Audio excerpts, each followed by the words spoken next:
Мелис Мамбатжаны өзү акын. 8 жашымдан баштап ыр жазып баштадым да. 8 жаш. 8 жашыман Ал же жөн эле кара сөз болот экен, же ыр болуп куюлушат экен. Коломтого от тутанса апакем, турмуш кайнайт кара чайнек ичинде. Ыр жазуунун техникасы, баратат, таратат, жаратат дегендерди кичине үйрөнүп алса эле. Ыр деле ушу күлүктүй да. Аны тапташ керек, суутуш керек. Акындар ушу ыр эле жаза берет. Мен ойлойм да, акын өзүн жазыш керек. Эми мындай караганда андай адамдарды апендилер деп коет, өзүнчө дүйнөсү бар. Зайырбек Ажыматов баштаган Нурлан Калбеков агай биз менен аябай эркин маек кылат эле да. Кыргызстандын акындары алардын жазган китептерин баса калып, жата калып окуп атышабы. Адамдар ошол курсагы тойгондон кийин жан дүйнөнүн азыгын издеп калат экен да. Жиликтеп чучугуна жеткире кылып, мына жерде оңдош керек, мына жери кемтик. Акындарды ачып берүү үчүн сын керек да. Таптаза стөлдө, жылуу жерде кофенен ичип алып жазып атабыз. Бизде кандай болуп атат? Бизде азыр тематикаларда чектелүүлөр болуп атат да. Орусияда ошол мигрант болуп жүргөндөгү Апакемден тийген үчүн колдоро аялымдын жуубай жедим алмасын. Амансыңбы түрөлгөн кыштагым ай, келдим сага кайрылып куштарыңдай.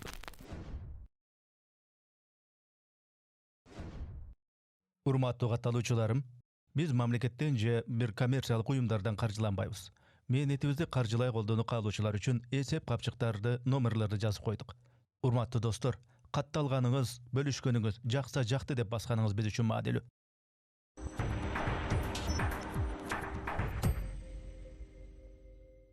Ассалому алейкум, урматтуу катталуучулар, урматтуу көрүүчүлөр. Биз кезектеги пикирлешүүбүздү баштайбыз. Менин аты жөнүм Эрнис Кыяз. Биздин студиябызда конок бар Мелис Мамбатжанов. Мелис иним, үкем, кош келипсиң биздин студияга. Келип бергениңе мен ыраазычылык билдирем.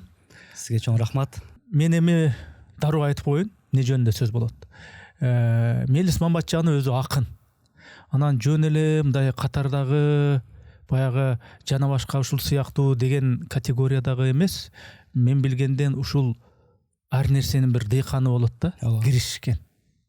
Ушул акындык деген өнөргө, ыр жазууга кадимкидей маани берген, мунун бир жөнөкөй бир мындай бир нерсе да деген эмес, буга өтө бир маани берип, сөзгө сөздү, сапка сапты кураштырып, мындай профессионалдуу түрдө мамиле кылган акындардын бири келип отурат деп эсептеп атам.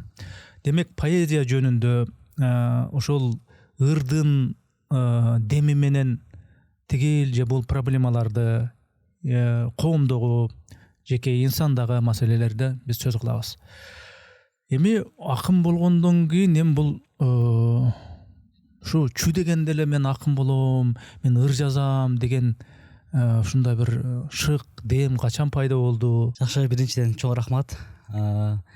Бул эми ырдын ушунчалык чоң жоопкерчилик экенин, ушунчалык түйшүк экенин, жана ошол эле мезгилде ырахат экенин ырды түшүнө баштаганда сезе баштайт экенсиң да. Анткени биринчи ырды эмне үчүн жазып жаткандыгымды өзүм түшүнбөйт элем да. Колума калем алып эле жаза берет элем. Мен алгач эсимде ошол 8 жашымдан баштап ыр жазып баштадым да. 8 жаш? 8 жашыман. Эми кыргыздардын жеринде ала тоонун койнунда ыр жазбаган, ыр сөздү бакпаган акын болбосо керек да. Анткени биздин табият өзү эле бир ырга шыкак берип, дем берип турат да. Биринчи ырым жамгыр деп чимелеген эсимде. Айылда жамгыр жайт. Жамгыр жааганда дагы бир башкача жамгыр жайт да. Анткени биздин айылыбыз адырдын кучагында турат да. Булут сүрүлүп адырдын мурдуна тийгендей бир элес калтырат да. Ошону мен көзүм менен көрүп, ушуну ырга айлансам кандай болот экен деп бир элес баласы жазгандарым эсимде турат да. Анан бара мезгил, акын менен мезгил эре шаркка кетет экен да. Биз мисалы жаш кезде арзуу ырларын, сүйүү ырларын, бирөөгө арноо ырларын, дүйнөнү аппак бойдон көргөн сезимдерде ыр жазат экенсиң да. Бара мезгил өткөн сайын, убакыт өткөн сайын ата журтка, мекенге болгон сүйүүнү бир ыр аркылуу бергиң келет экен.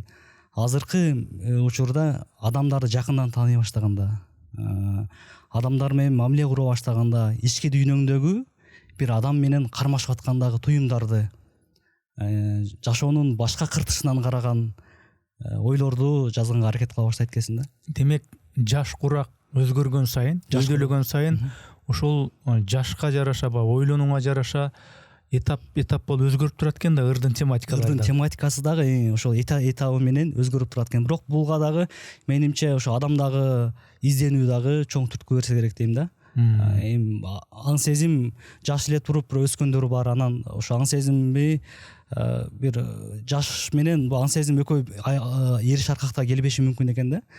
Сен ички туюмуң канчалык ошо умтулган сайын ырдагы көрөнгөндө ошончолук деңгээлде ачыла берет окшойт деп ойлоп калдым. Жанагы жамгыр деген ыр жаздым эле ошол айылдагы табиятка, булутка, жаратылышка карап, айылдын көрүнүшү, жамгырдын жаап жатышы, биз эми ошол нерселерди көрүп атканда көз менен көрөт экенбиз. Аң сезимибиз менен ошону суктанат экенбиз. Ошого өзүнчө түс берет экенбиз. Анан ошол нерсени оозубуздан үн болуп чыкканда ал сөз болот экен. Же кыргыз тилинде, же англис тилинде, же өзбек тилинде дегендейчи. Ал же жөн эле кара сөз болот экен, же ыр болуп куюлушат экен. Же сүрөт болуп тартылышы мүмкүн. Же сүрөт болуп, сүрөт менен аябай ошол элести берген, укмуштуудай ушул натуралай тарткан сүрөтчүлөр бар. Акындар болсо аны сөз менен тим эле ошол сөздү укканда ошол нерселер көз алдына элестейт. Жамгырдын жашы. Эми жамгырды бир элестетели анда бир ыр окуп дегендей ошол окуп берейин. Экөө келиптир да бул китеп. Бирөө мага окшойт. Бирөө сизге. Мен азыр эле көрүүчүлөрүн көрүнчө алып кое берейин анда. Муну бул мага белекей, Себеби мен ушул китеп берем дегендерге мына такыр баш тартпайм да. Мына көрүп турасыз китептерди. Бул дагы мен китеп текчемде турсун буюрса. Дарексиз дүйнө Мелис Маматжанов дейт. Рахмат. Кара чайнек деген ырымды окуп берейин. Баарыбыз айылда төрөлдүк, айылда чоңойдук көпчүлүгүбүз. Анан очоктун боюнда жүрөктөргө жүрөктү, ийиндерге ийиндерди кучакташтырып алып, бир мындай ынтымактын деми менен отурдук да бала кездечи. Анан ошондо Кара чайнек деген ырды жазган элем. Түндөр чочуп дөбөттөрдүн тишинде, таң сүрүлсө айлы кирет күчүнө, коломтого от тутанса апакем, турмуш кайнайт кара чайнек ичинде. Айыл, адыр, бозоргон там таш коргон, түтүн булап турар эле таш жолдон, жоолугундай жаңы келген келиндин, кара чайнек бир мезгилде ак болгон. Мезгил кагып талыста да канатын, калтырган жок күндө ышкырган адатын, кучакташ буктайт элегиздей, кара чайнек, кара күчүк, кара түн. Биз чоңойдук чаң кызыткан көчөдө, мезгил тартты жүзүбүзгө көшөгө, түн агарды, дүйнө агарды, ай бирок кара чайнек агарбады эч эле. Оттуу күндөр от жутулуп муңайды, отко төшүн тосуп чайнек улгайды, кара чайнек ичиндеги суу өмүр, кайнап соолуп калат турбайбы? Кара чайнек ичиндеги суу өмүр, кайнап бир күн соолуп калат турбайбы? Керемет. Бул эми ушу билбейм, көрүүчүлөр бул акындар ушул ыр эле жаза берет деп ушундай кабыл алгандар бар поэзиянычы.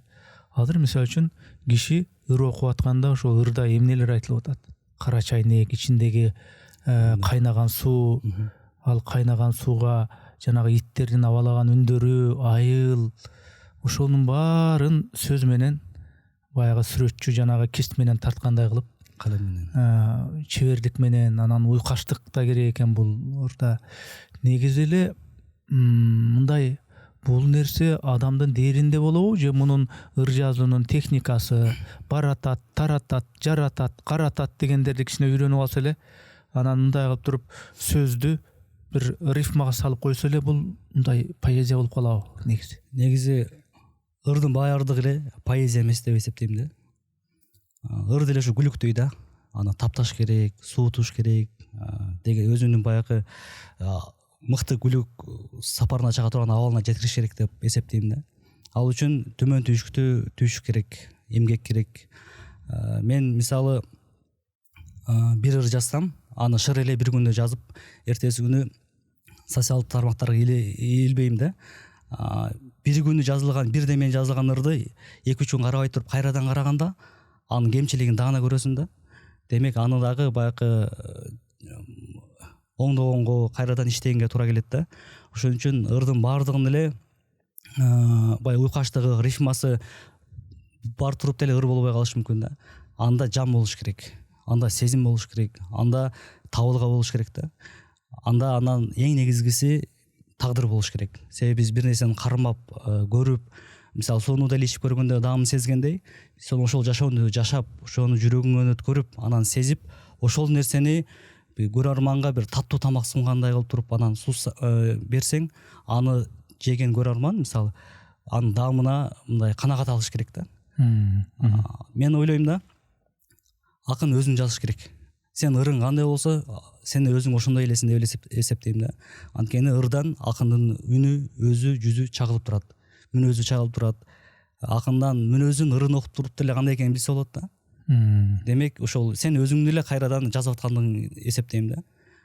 Тек гана талант, бир гана талант менен эле жүрө берсе дагы ырдагы жолу узарбашы мүмкүн да. Ар ким өзүнүн эле көмөчүнө гүл тартып, өзүнүн чөйрөсүнө эле кайнай берсе дагы, бул ошол эми биздин негизги максатыбыз ырды жазганда ошол биринчи өзүңдү жазуу, экинчи ошол ырды көрөрмандарга мыкты кылып тартуулоо да. Ошол акын болуп калыптанганга чейин бир мындай байланышкан, мамилелешкен чөйрөсү болот да. Мына советтик акын жазуучуларды карасак, эми биз кимди карайбыз? Ошолорду карайбыз да. Карасак анан ал эке мынтиптир, анан ал окулу бүгүн мынтиптир деп мындай эскерүүлөр бар го, эскермелери, кол жазмалары. Кандайсың, жоомарт бүгүн мынтиптир, анан тигимтир деп ушундай бирине бири жазган каттары бар. Демек алар бири-бирине кат жазышып, ошо кат аркылуу бирин-бири тарбиялап, ал катты окуган коом дагы тарбияланып дегендей, бири-бири менен чыгармачылык байланыш ушундай болгон да, тыгыз. Өзүнчө бир ушул доордун акындары, жазуучулары, сүрөтчүлөрү, киночулары өзүнчө бир мындай катмар болгон экен да. Мына силердин Мелис мырза ошондой чөйрө болгонбу? Мисалы студенттик кезде байланышып, балким менин досум бар раматылык Зайырбек Ажыматов менен дагы башка ошол сыяктуу акындар менен өзүңөрчө эми мындай ырганда андай адамдарды апендилер деп коет, өзүнчө дүйнөсү бар. Ошондой сыяктуу апендилер чөйрөсү чогулуп алып мындай катыш болдубу? Бул менимче ошол доордо бир топ менен келет экен да таланттар. Биз дагы улуу устаттардын кебин угуп калдык дегендей. Анан Борбордо жаңы толкун адабий клубу түзүлүп, азыркы кездеги бүт жаш акындардын баарыбыздын башы ошол жерде биригип, адашпасам 4-күнү бизде сабак боло эле да. Ошол сабакка баарыбыз келип, бирибиздин ырыздарыбызды бирибиз талкуулап, сындап, керек болсо жакшы таптарын алып карап, мисал келтирип, ошондой бир дүңгүрөп бир чөйрө болуп жүрдүк. Нур Борбор чыгармачылык академиясы бар эле. Сиз айтып аткан ошол Зайырбек Ажыматов баштаган, Нурлан Калыбеков агай баштаган топ ошол жерге келип, бизди ошол биз менен аябай эркин маек кылат эле да. Биз ошолорду көрүп алып, демек акындар ушундай боло турбайбы деп, эми жаңыдан шаарга келгенде баягы айтканда этегин кармап алып жүрдүк да. Ошто жигер чыгармачылык адабий клубу бар, ал жерде дагы ушинтип балдар топ менен сабактар өтүшөт. Негизи ошол топ болуп жүргөн дагы бул жакшы нерсе экен. Баарыбыз бирибизди жакындан таанып, чыгармачылыгыбызды бирибизди көрүп, билип калат экенсиң да. Анан бир жагынан алып караганда акынга жалгыздык дагы жакшы да. Себеби топ болуп жүрсөң ошол ыргактарың, ырларың бири-бирине окшошуп калышы мүмкүн да. Ошон үчүн топтун ичинде дагы өзүнчө изденип, мыкты ырларды жаратса болот. Анан акын бул жазганда өзүнүн ырларын эле жакшы көрүп, өзүнүн ырларын гана билип, өзүнүн ырларын гана окуй бербестен, мисалы үчүн ошол мурдагы ошол Аксакал муундагы мисалы үчүн советтик поэзиянын, кыргыз советтик поэзиясынын өкүлү болсо дагы Алыкул Осмоновду жана башка ошол ырларын окуп, анын ырларынан дагы бир шыктанып, классиктердин же болбосо ошол эле батыштын же мына кошуна өзбектердин, тажиктердин, башкалардын ошолордун дагы ырларын да өзүңөрчө мындай окуп турасыңарбы же? Ооба, сөзсүз түрдө. ар кимибиз өзүбүздүн казаныбызда кайнай бербей, батыш адабияты, орус адабияты, түрк дүйнөсүнүн адабияты, кошуна өлкөлөрдүн адабияты менен сөзсүз түрдө таанышып окуп турабыз. Антпесе акындын дагы бир өзгөчөлүгү котормочулукта экен да. Мен да буюрса жакын арада ушул котормочулукка бел байлайын деп атам. Азыр ошол орустун улуу акыны Бродскийдин ырлары менен, Есениндин, Пушкиндин, Анна Ахматованын ырлары менен жакындан таанышып окуп издеп жүрөм да. Ошо жакшы ырларын алып топтоп буюрса жакын арада ошо Котор мечитине дагы киришейин деп атам. Азыркы жаш акындардын, ошол жалпы эле муундун азыркы акындардын башын бириктире турган дагы бир жакшы жөрөлгөрү болуп атат да. Бул Түрксой эл аралык уюму тарабынан уюштурулган жаш акындардын фестивалдары. Буга чейин Казакстанда болду, Ошто Жоломатов атындагы фестиваль болду, кийин Азербайжан Бакуда болот деп атат да. Демек ошол биз фестивалга жөн гана ыр окуп коюп кетүү максат эмес, биз ошол жерде акындар менен жакындан таанышып, алардын чыгармачылыгы менен биздин коомдогу акындар эмнени жазып атат, алардын тематикасы кандай экен, өзгөчөлүгү кандай, ички ырларынын мазмунуна үйрөнгөнгө чоң мүмкүнчүлүк түзөт экен да. Эми советтик кезде мисалы үчүн идеология болгон. Андай идеология, ошол идеологиянын бир капшытын ошо жазуучулар, акындар, кадимкидей киночулар, искусство өкүлдөрү кадимкидей өздөрү ушул бир чыгармаларды жаратып, ошонун өзөгүндө сөзсүз жанагы идеология турчу.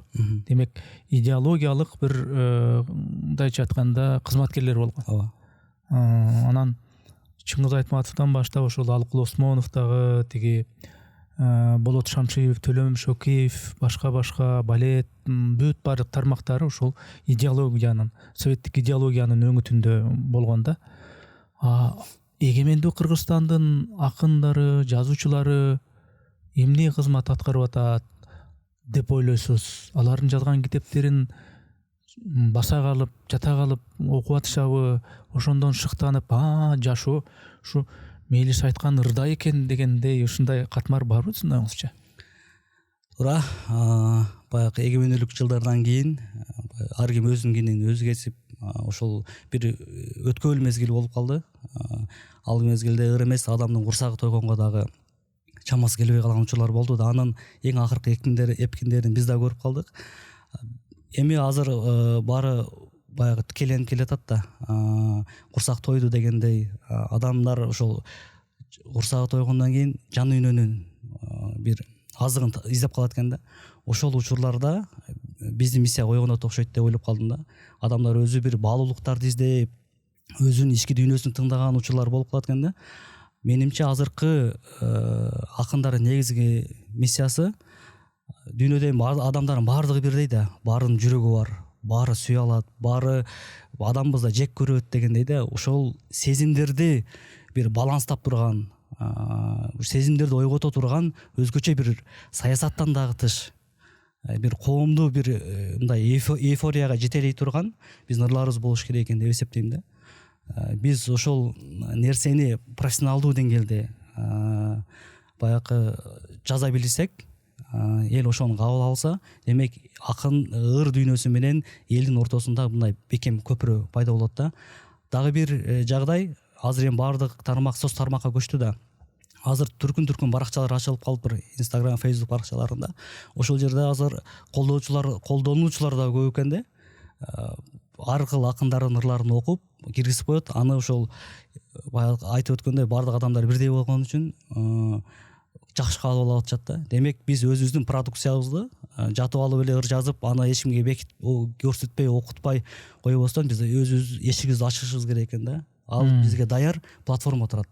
Биз ошону өзүбүзгө ылайыктуу кылып колдонуп, ошол эле мезгилде элдин табитин оңдогонго, элдин көрөңгөсүн байытканга салым кошушубуз керек экен да. Баягы Горкийге айткандай, сен элдин деңгээлинде иштейсиң дегенде жок, мен элдин деңгээлин көтөрөм деп өзү 2-3 гезитти атын жазбай макала жазып жүргөн экен да.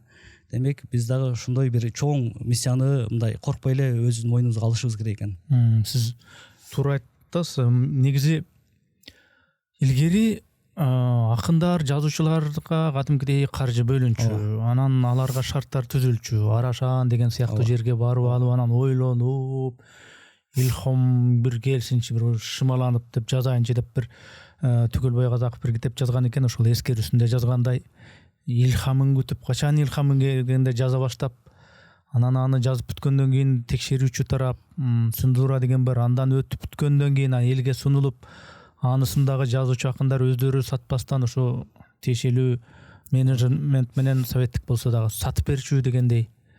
Азыр болсо эми мындай мамилени өзгөртүш керек го дейм, сөз ошол ырды жана сахнага чыгып, мисалы үчүн көркөм окуп берип атасыңар, башкача бир интонация менен, башкача бир дух менен чыгып алып туруп кадимкидей театралдаштырып керек болсо, ооба, ошентип жеткиргенге аракет кылып атасыңар. Мындай мамилени өзгөртүш керек го дейм да. Сөзсүз түрдө мамилени өзгөртүш керек. Биз бул деле биздин бир азыркы капиталисттик көз карашы менен караганда продукциябыз да. Өндүргөн товарыбыз бул. Болгону бул ошол жан дүйнөнүн товары да. Эми ошону элге туура жеткирүүнүн жана айтып өткөндөй бир топ азыркы мүмкүнчүлүк энен бир эркин, аз эркиндик бар мисалда. Ошол нерсени туура пайдаланып мурдагы заманда болгондо мүмкүн азыркы ырларыбыз чыкпай калмак да. Биз ар кыл багыттагы тематикаларды, ар кыл кырдагы тематикаларга тиш салып көрүп атабыз да. Сен ошо эл жалпы кандай кабыл алат жана сен ошол ырларыңды элге кандай сунасың, кеп ошол эле маселеде болуп атат да. Илгери ошол сын деген бар эле, критика деген, ал сынчылар бар эле, жана Кануркул Давутов да ким. Ошолор кадимкидей бирөөлөр жазса, кадимкидей жиликтеп чучугуна жеткире кылып, мына жерде оңдош керек, мына жери кемтик экен, могу жери ашыра эле жок эле нерсени жазыптыр деп. Азыр эми андай деле сын жок. Жазып эле атат, китеп чыгып эле атат. Нуска деген китепкана барсаң, берки кара сөз түрүндөгү роман, повесттерге караганда мына ыр китептер аябай чыгыптыр да негизичи. Анан бул эми нормалдуу эле деп эсептеш керек, чыга бериш керекпи эми? Эл өзү иргейт дегендей. Азыр бардык эле тармакта ошондой болуп калбадыбы? Кино тармагында эле караңыздар, чыгып аткан ырлар, ырдап аткан ырларды деле караңыздар. Ким өзүнө керектүүсүн эле алып калып атат да. Бирок жалпы масса деңгээли кандай, табитинин деңгээли кандай болот деген бир анализ жок да. Чын эле бирок акындарды ачып берүү үчүн сын керек да. Сын керек. Бул адабий талдоо керек. Керек болсо ошол баягы студенттер окуп аткан мезгилден баштап тематикаларын ошол сын боюнча бериш керек да.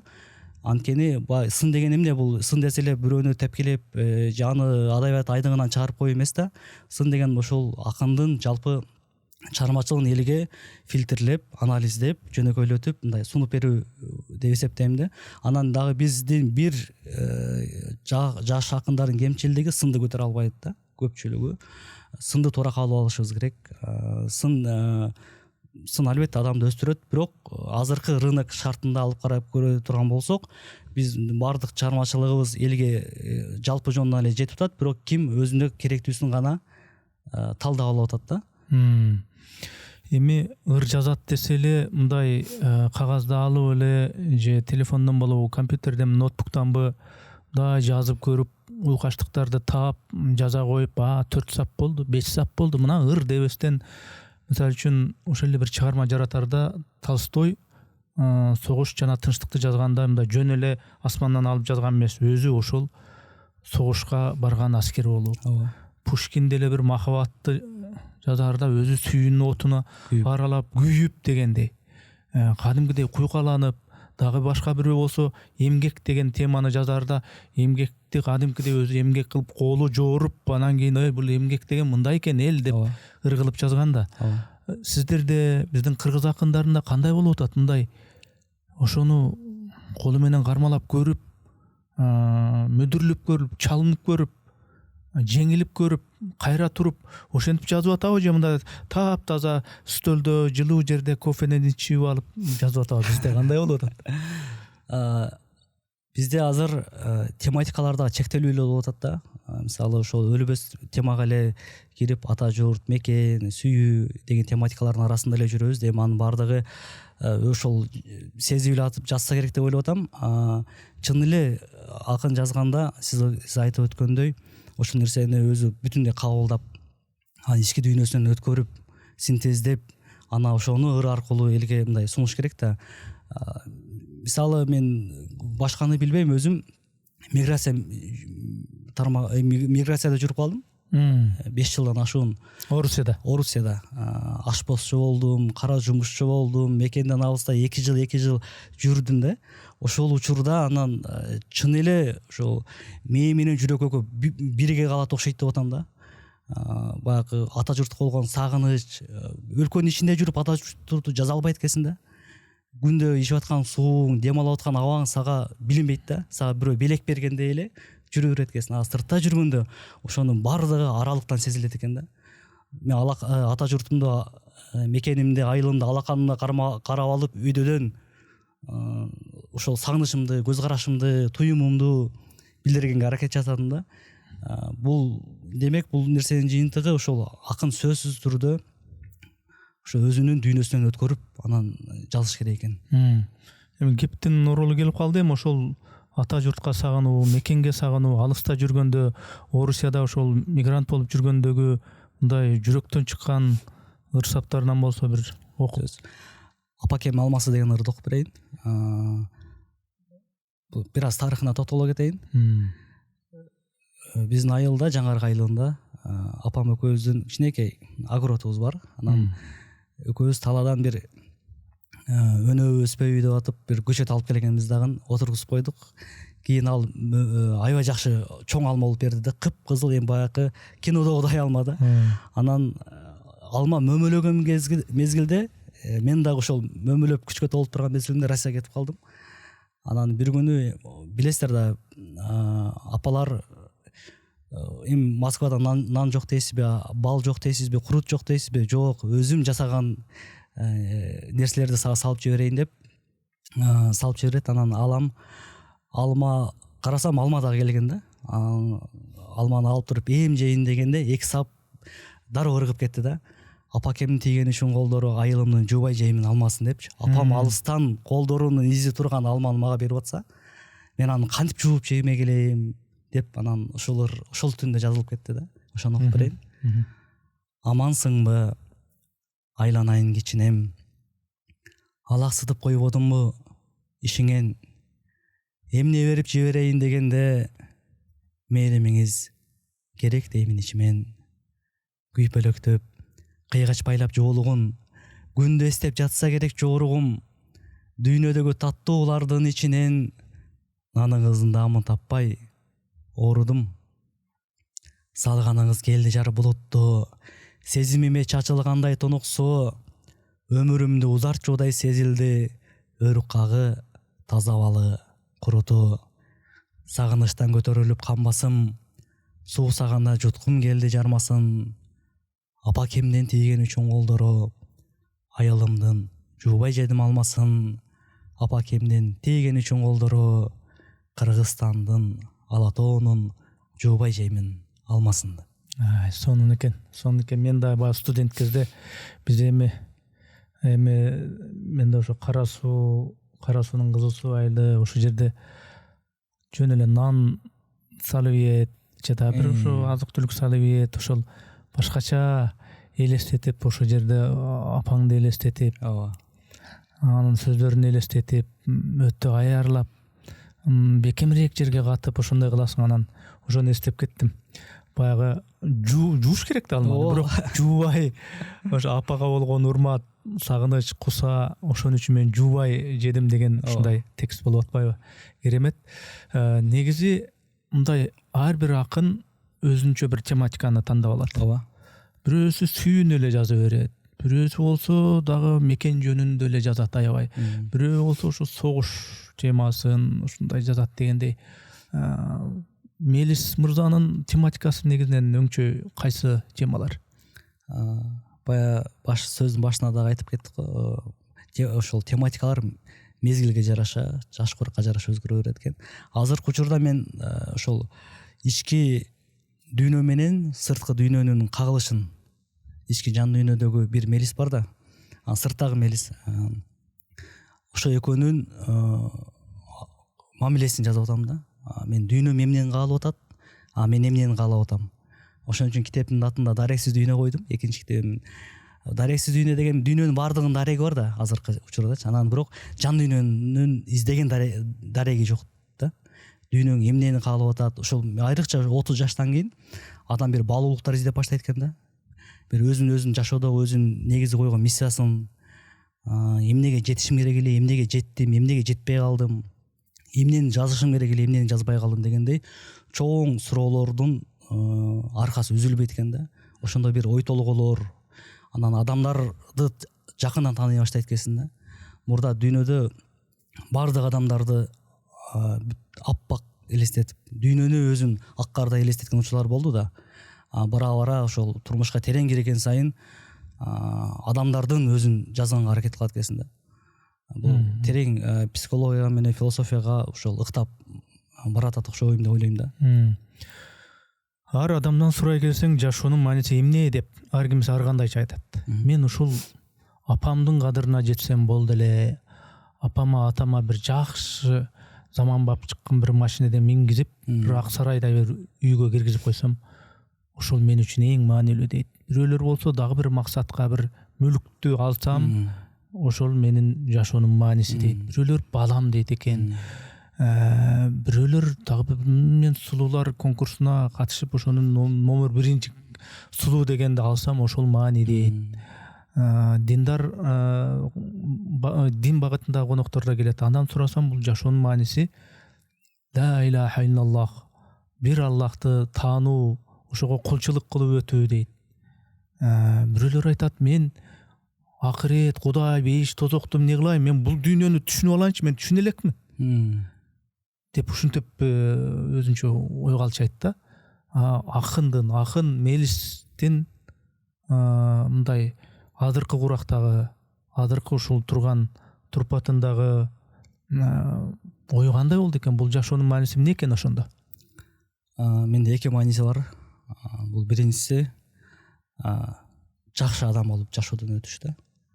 Жакшы адам дегендин ичинде толтура бир сыпаттар бар. Ошо умтулуу да. Экинчиси бул бир ыр менен жазгам, ошону менен жооп берип койсом болот. Эктен ылдый кулап түшкөн жаш таза, балалык өттү менден таптаза. Мейман болуп өтөрүм өкүнбөйм, менин ырым менен узак жашаса деген. Бул жашоонун мааниси жакшы адам болуп жашап өтөм. Жакшы адам деген мындай жалпы жонунан түшүнүктүү. Бирөөгө зыянын тийгизбей, жакшы өзүңдүн адал ишиңди кылып, пайдаң келтирип, керемет сөздүү, керемет ойлуу болуп, бирөө сени жөнүндө мындай караса, ал жакшы адам дей тургандай болуп өтүү экен. Эми андай болбой деле өтсө болот да, мисалы үчүн жашоонун мааниси. Жаман болуп деле чегип, ичип, жанагындай жаман жолдордо жүрүп дегендей, бир келдим бу дүйнөгө деп чардап, оң сол жолдору бар, ошонун баарын кылып дегендей. Анан ким кой дейт дейм да. Ошол киши үчүн ошол маанилүүдүр. Анан бир эле ушундай болуш керек деген нерсе баарына эле тиешелүү же ар ким ар кандай каалап жашап өткөнгө акылуу? Менимче адамдын ошол ички дүйнөсүндө бир барган сайын бир чоң нерсе ойгоно баштайт экен да. Бул айбир дегенчи. Сен кандай жаман жолдо жүрөсүңбү, жакшы жолдо жүрөсүңбү, коомго пайдаң тийип атабы, тийбей атабы, бул ошо айбирдин сотунда да. Сен өзүң соттойсуң. Өзүңдөн өзүң соттогондон өткөн бир азап жок болсо керек деп эсептейм да. Сен адам, ар бир адам өзү билет. Кийинки кадам кандай болот, эмнени жасап атат, кайсы кадамды таштап атат, ошол таштаган кадамдары бул жаманбы, жакшыбы баардыгы билет да. Анан ошону жаман нерсе жасаса дагы адам өзүн жейт. Өзүн өзү сурой берет, өзүн өзү эзет да. Өзүн өзү ушинтип жемелегенден өткөн менимче азап жок да. Демек, ар ким өзүнүн жашоосу кандай болсо, ал өзүнүн жолу. Бирок ошол өзүнүн айбирдин сотунда соттолгон жаман.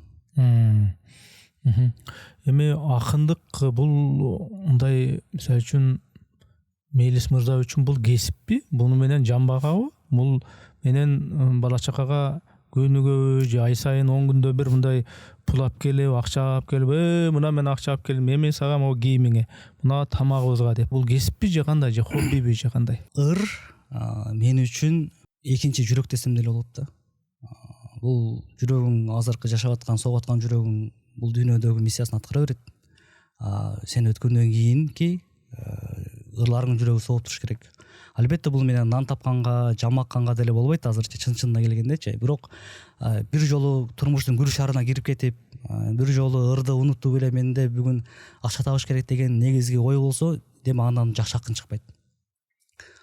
Биз ойлонгонго, изденгенге убакыт болуп тура. Негизи убакытты бөлүштүрүп келсең, күндө эртең менен кайсы жумушту аткарасың, кайсы китепти окуйсуң, кандай чыгармалар үстүнө иштейсиң деп өзүңө ошол өзүңүн жашоо образыңа ырды алып келишиң керек да. Ыр сенин күнүмдүк бир жашоо образыңдын бир бөлүгү болуп, сен менен кадимкидей автоматтуу түрдө жашай бериш керек деп эсептейм да. Ошондо гана чыныгы чыгармачылыкка профессионал деңгээлдеги көңүл бурган болот деп эсептейм да.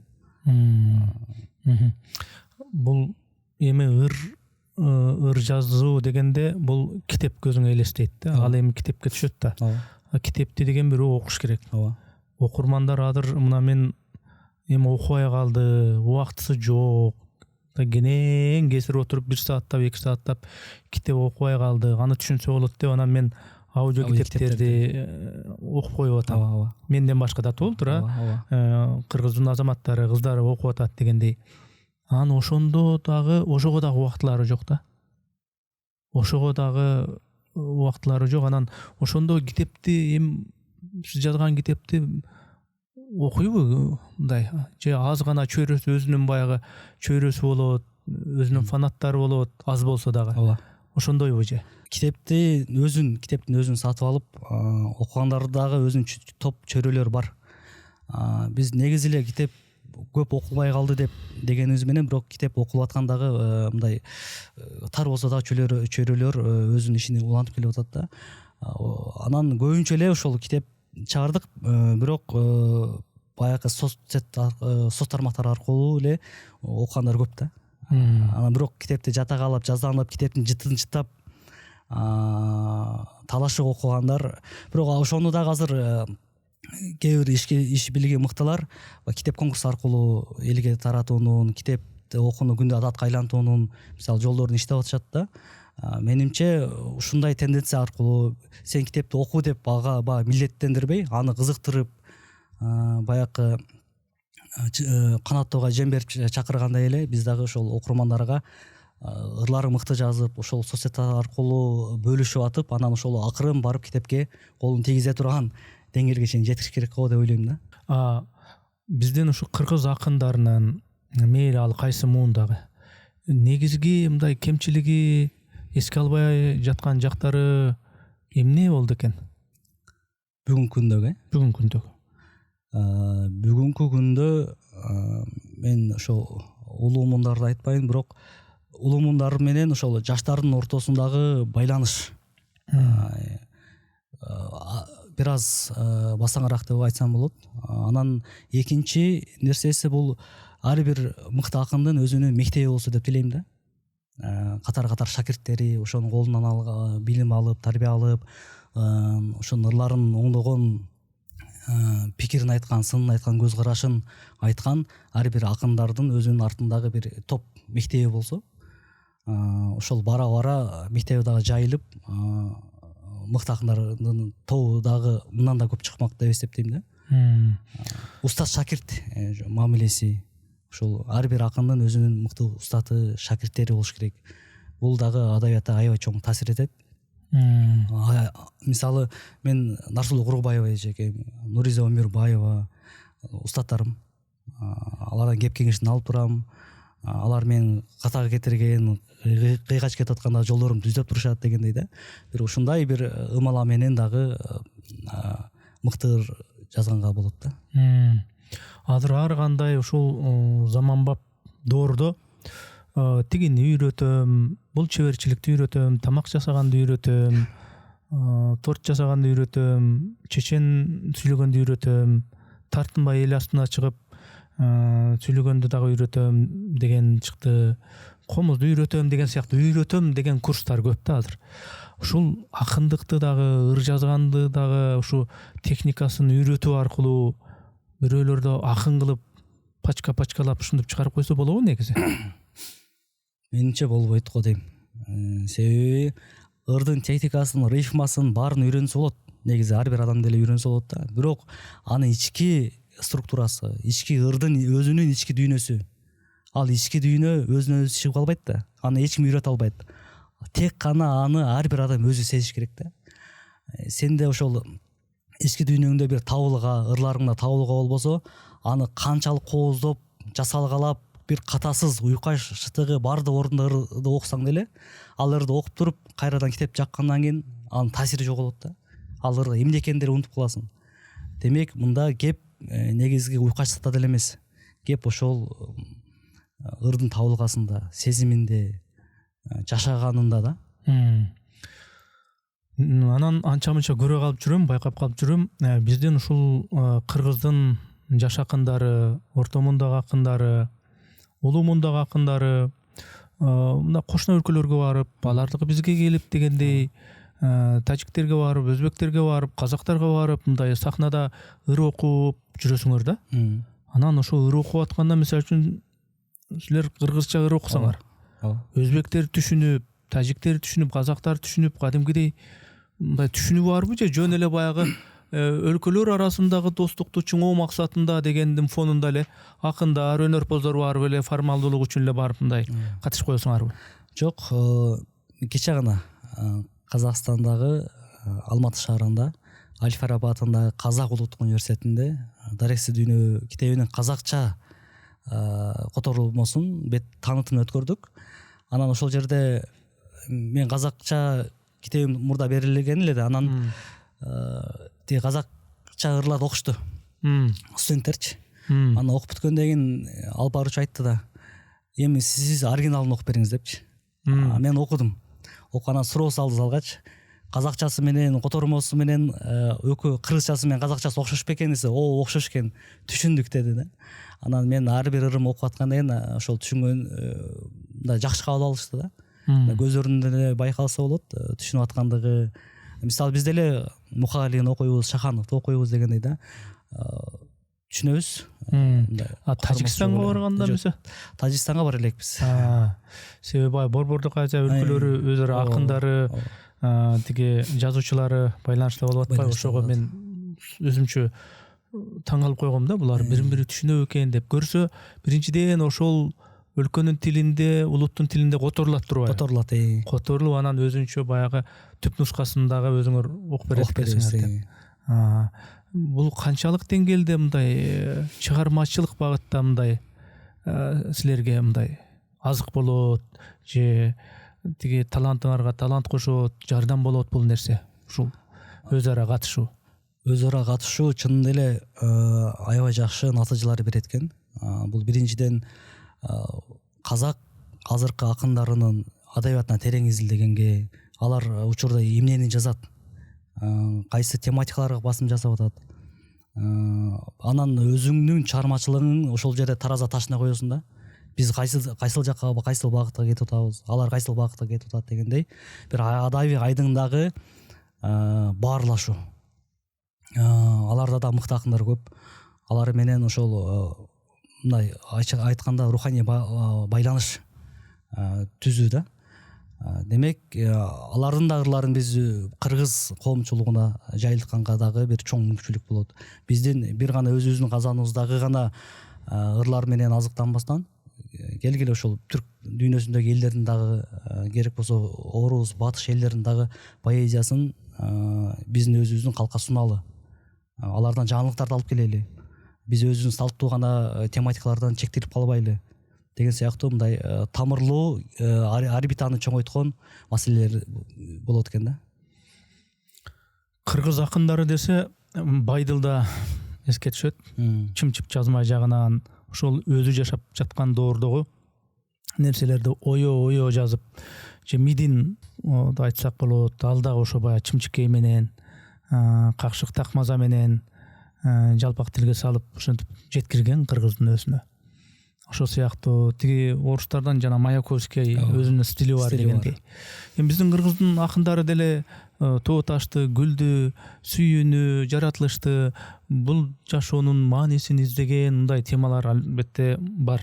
Бирок ошол эле бүгүнкү күндүн таалуу маселелери, улам эле бийлик алмашат, улам эле ушундай болбош керек эле деп келет жетекчилер. Анан коррупция жоголуш керек дейт деген сыяктуу нерселер дагы ушу поэзияда бар деп ойлойсузбу, же бул антип жазганда мындай ыңгайсызыраак болуп калабы, жөн эле жүрүш керекпи дегендей, гүлдөрдү, тоолорду жазып дегендей. Негизи акындар ошо элдин үнү болуп келген да, Токтогул атабыздан баштапчы, чындык чыркырата айткан дегендей. Ошол баары бир акындардын жүрөгүндө чындык жашайт. Ал мүмкүн бүгүн ырларына жазылбастыр, мүмкүн ырларына бекитип аткандыр да, бирок баары бир ал чындык жашайт да. Анан дагы бир ой бар менде. Заман акындары бар да. Бүгүндө ошол заман акындары бар. Менимче мындай экен да, ошол доордун акыны болуп, ошол доорду гана жазсаң, мүмкүн бүгүн эртең башка доору келет. Мисалы, канча доорлор алмашып атпайбы? Ошол акын ошол дооруга гана таандык болуп калат экен да. Себеби анын доорундагы ыр бүгүнкү доорго таасир эте албай калат. Кызыксыз болуп калат. Кызыксыз эмнени айтып атат? Эмнени айтып атат түшүнбөйсүң да. Ошон үчүн мен өзүм дагы ошол миграцияда жүргөндө аябай заманчыл акын элем. Бүгүнкү күндөгү бүт баягы саясий процесстерге чейин жазган ырларым болгон да. Бирок азыр ошол акындын негизги миссиясы жан дүйнө да, эсептейм да. Мисалы, акындардан башка деле ошол бийликке айта турган адамдардын тобу бар. Тобу менен, түрү менен бар да. Алар жетиштүү деп ойлойм да. Биздин негизги миссия тескерисинче ошол саясатташып кеткен коомду, ошондой коомду биз нравалык жактан, руханий жактан азыктандырып турушубуз керек да. Ошол эле күрөштү башкача нукта жүрүшүбүз керек да. Демек, мыкты ырды окуган адамдын колунан өтө деле жамандык нерсе келбесе керек дегендей да. Биз ошону башка жол аркылуу барышыбыз керек. Мен ушу бүгүнкү акындар кандай болсо деп өзүм ойлойм, мен жеке. Ушу албетте тиги китепти жазып койгондон бирөө аны издеп барып окуйт же окубайт, же колу бошобойт, же жанагы интернетти, инстаграмда мындай карап атып Мелистин ырларын, же дагы башка Закенин ырларын, Нурлан Калыбековдун ырларын, Нарсулуунун ырларын дегендей окуса окуп, же бир видео клип чыгарып текст түрүндөгүсүн окуп койсонун экен. Бир көркөм диктор окуган экен, сонун болуптур деп дагы окуур, балким окубар. Бирок мен ушу мындай бир аш тойлордо, той болуп атпайбы азыр? Же болбосо жанагындай митингдерде, же жанагы шайлоолордо, ошонун баарында эле сөз болот баарыбыз. Сөз негизги ролду ойнойт. Акындар ошол жерде бир акын чыгып алып туруп, жана даават айткан сыяктуу, ыр менен, баян айткан сыяктуу ыр менен эсин оодара кое турган бир ыр саптарын жазса, катырдымы бол? Катырды деп ойлонуп, ошону телефондорго тартып алып ошол саптарды ошондой функцияны да аткарса деп мен каалар элем да негизи. Кандай ошого карата? Туура. Анан дагы бир маселе бар да. Чыныгы поэзия менен публикалык поэзиянын да айырмасы болот да. Чакырык ырлар бар. Бирок чыныгы нукура поэзия азыркы баягы желтая пресса, сары пресса сыяктуу эмес да, баары бирчи. Ошон үчүн анын багыты, өлбөс ырлардын багыты бөлөк, бирок сиз айтып аткандай заман ырлары, чакырык ырлары, арноо ырлары, той ырлары болушу мүмкүн. Же бир академикке, профессорго, акимге чыгарган ырлар дегендей болушу мүмкүн. Эми алардын жолу башка да. Бирок акын өзү чечет, кандай ыр жазат, кандай коет. Өзүнүн багыты бар да. Өзүнүн илгеркидей партия заказ бербейт ырларды. Жок. Жан дүйнөсүндө балким бир жыл жазбай жүрүп, экинчи жылы жаза баштар дегендей. Ошо жазганда дагы эмнени жазат өзү билет дегендей. Ал бирөөгө окуйбу, окубайбы, анын иши жок. Жазгысы эле келет, жазат дегендей да. Көбүрөөк сүйлөп койду окшойт, мындай ырдан дагы угалы, Кызым ак деңизге. Күн нурундай ааламымда таралган, сезип турам перзент көрүү бактысын, жүрөгүмдүн толкунунан жаралган деңиз кызым, эрке кызым, ак кызым. Жолоочумун турмуш жүгү аркамда, жолум ушул ачылганда бүтөлгөн. Мен жашоонун ачуу дамын татсам да, сага таттуу алып келем дүкөндөн. Дүйнөм чарчап, чуркайм үйгө деңизге, сенин күлкүң тирүүлүктү сездирген. Мен чачыңды өрүп жаткан мезгилде, мени тагдыр бөлүп жатты мезгилден. Күндүздедим өзүмдү өзүм тапканга, кездери болуп кулап түшкөн асманым. Тишиң чыгып сени кыйнап жатканда, мени тагдыр тиштегенин айтпадым. Тебеленип абийир үмүт таманда, дүйнө азыр чындык укпас кереңдей. Кыздын баркы бааламаган заманда, бир тал чачың тепселбес экен дейм. Арноом ушул киндик туташ жаңырым, алаканың асманымда чоң дүйнө. Жакшы акын болбой калсам тагдырым, жакшы ата болбой калсам чоң күнөө. Жакшы акын болбой калсам тагдырым, жакшы ата болбой калсам чоң күнөө. Керемет. Мен муну карап отуруп, мен деле окуп койсом боло берет, Мен демейде бирөөлөргө окутам, анан өзүм деле окуп кое берейин эми. Адырым деген ырдымды ачсам эле тура деген, анан ошону окуп коеюн. Мелис Маматжановдун ушул Адырым дегендер. Амансыңбы түрөлгөн кыштагым ай, келдим сага кайрылып куштарыңдай. Маңдайыңда үйүмдүн дөңчө турат, боюнда бар аялдын курсагындай. Тыңшап уктайт чөбүдө жамгырырын, төлгөсүндөй таштары тагдырымдын.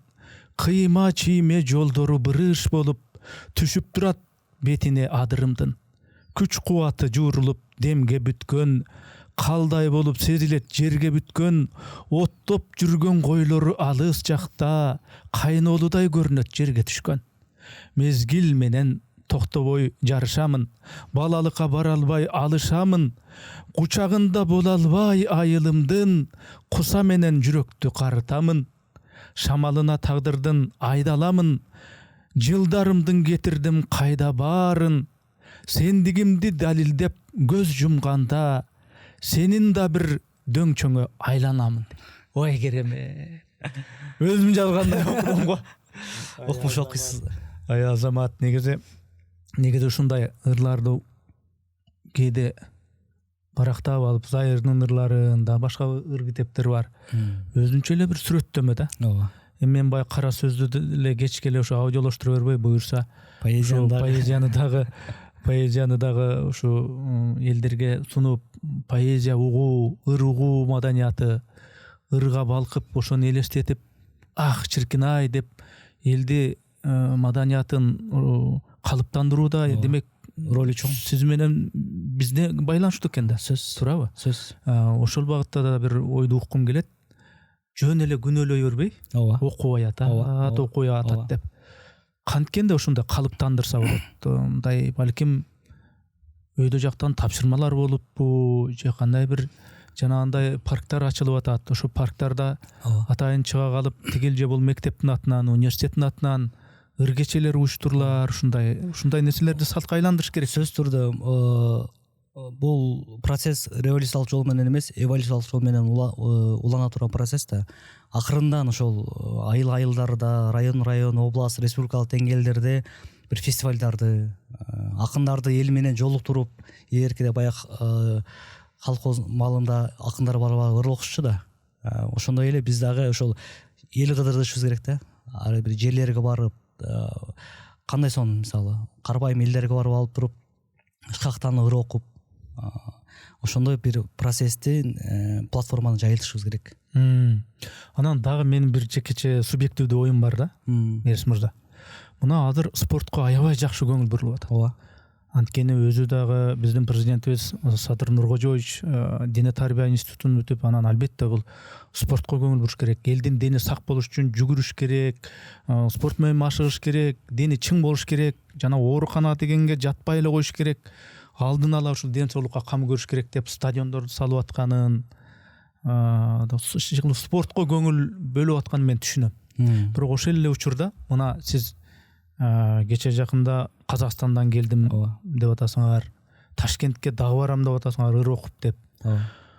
Ошондой акындарыбыз Ташкентке барып келиптир, биринчи орунду алып келиптир, Алматыга барып келиптир дегенде жанагы Биволду тосуп алгандай, Биволго жанагындай Rolls-Royce машина белек кылгандай, жанагындай балбандарыбызга дүйнөдөн чемпион болду деп туруп кабат менен машина бергендей ушу акындарга, жазуучуларга, өнөр адамдарына дагы ошондой бир шыктандырган чоң байгелерди коюш керекпи дейм да.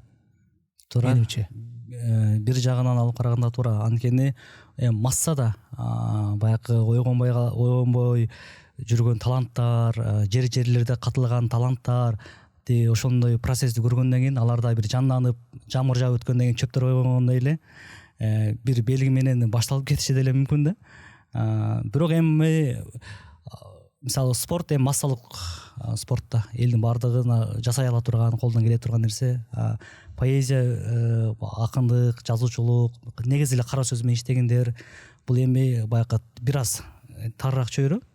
Ошончо дагы мамлекеттен бизге мисалы кандай колдоо керек дегенде, биз ошол мамлекет тарабынан жерлерде, республикада бир тынбай фестивалдардын өтүшү болсо, себеби фестиваль деген бул жөнү гана келип ыр окуу эмес, бул бири-бирине болгон жакындан таанышуу, ошол ыр жазып, ыргы дүйнөгө астанасын аттайын деп жүргөн канчалаган бизде мисалы жерлерде жаңы чыгып кеткен акындар бар да. Алар ошол келип көрүп, сүйлөшүп, баарлашып, анан өзүнө дагы биз дагы убагыбызда университетте окуп жүргөндө чоң акындар келген да. Ошолорду сахнадан көрүп алып туруп, мен да ушундай бир күн ушундай акын болсом экен деген бир ичибизде уйгу сезимдер болгон да. Демек, ошолдой бир жол карталарды мындай мамлекет деңгээлде иштеп чыкса болот. Эмне үчүн айтып атам? Кытайга барып калдык 7-8 жыл мурда. Борбордук Азиянын журналисттери.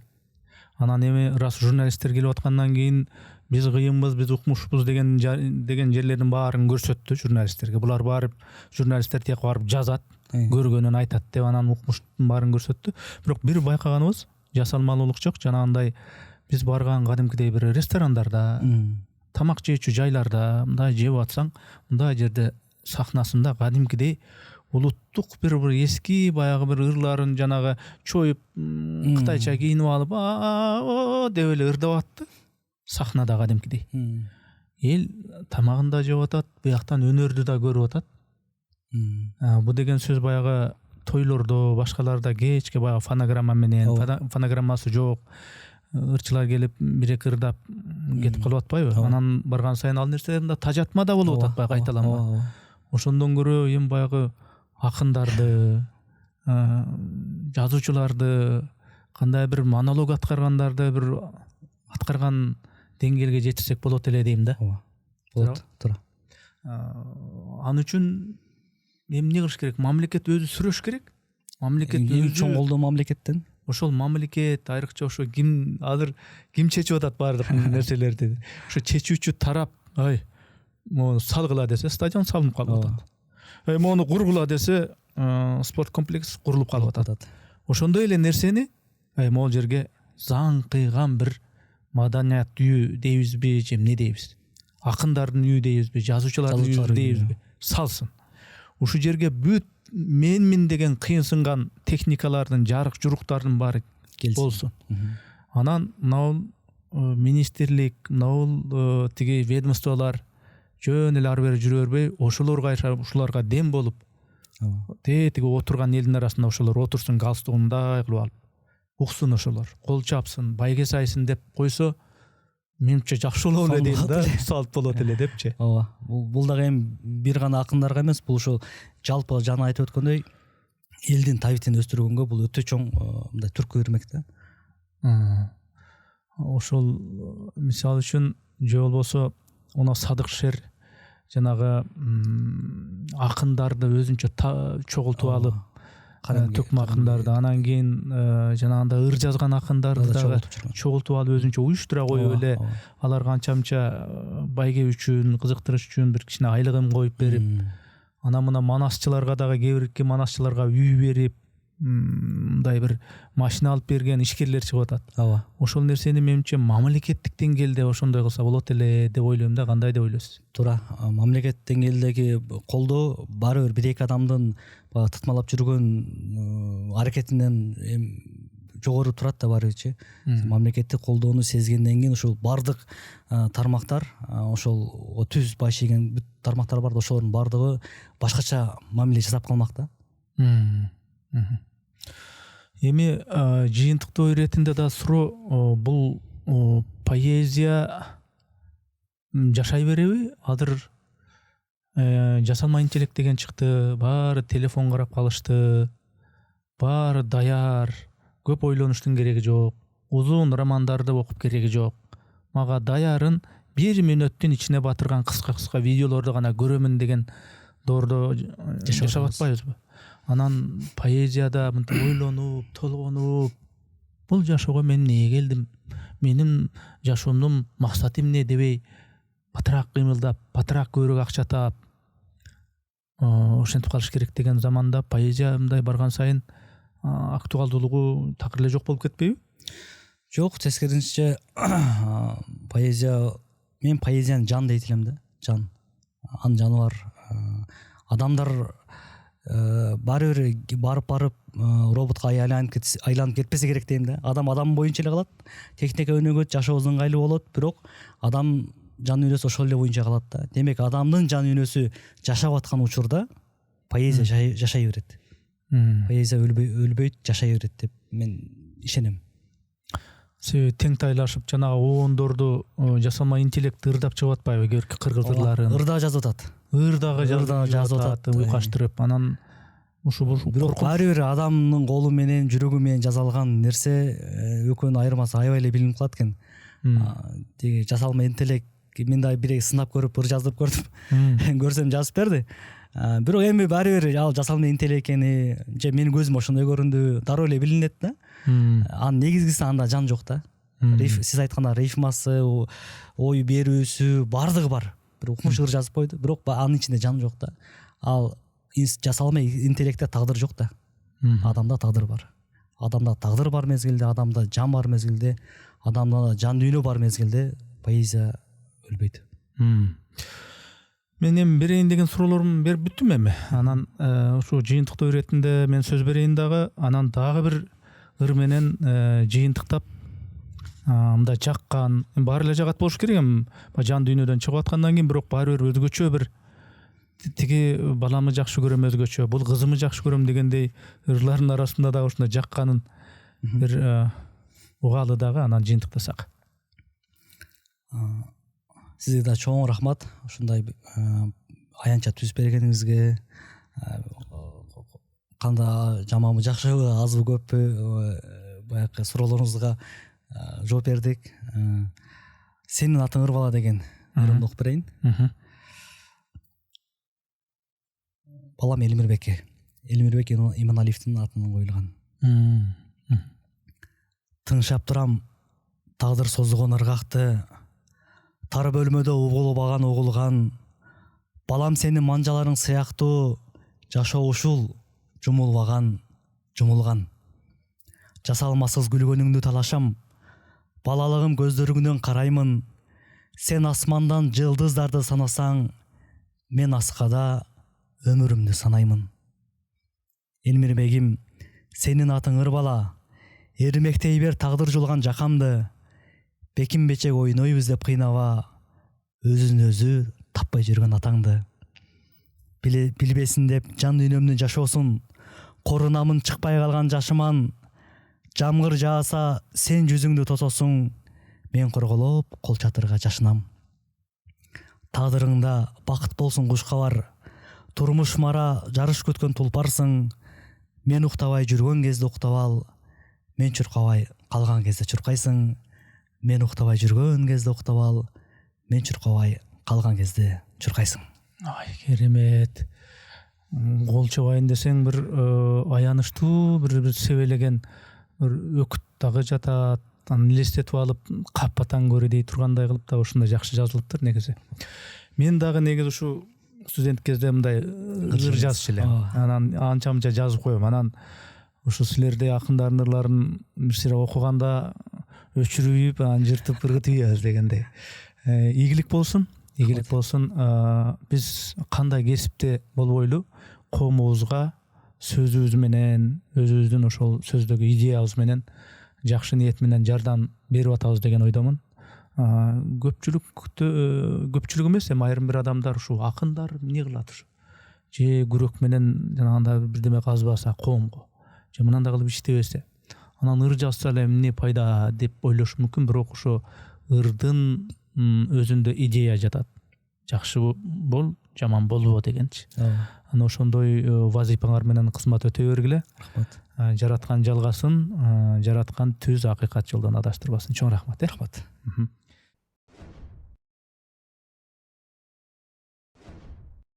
Урматтуу катталуучуларым, биз мамлекеттен же бир коммерциялык уюмдардан каржыланбайбыз. Мээнетибизди каржылай колдонуп калуучулар үчүн эсеп капчыктарды, номерлерди жазып койдук. Урматтуу достор, катталганыңыз, бөлүшкөнүңүз, жакса жакты деп басканыңыз биз үчүн маанилүү.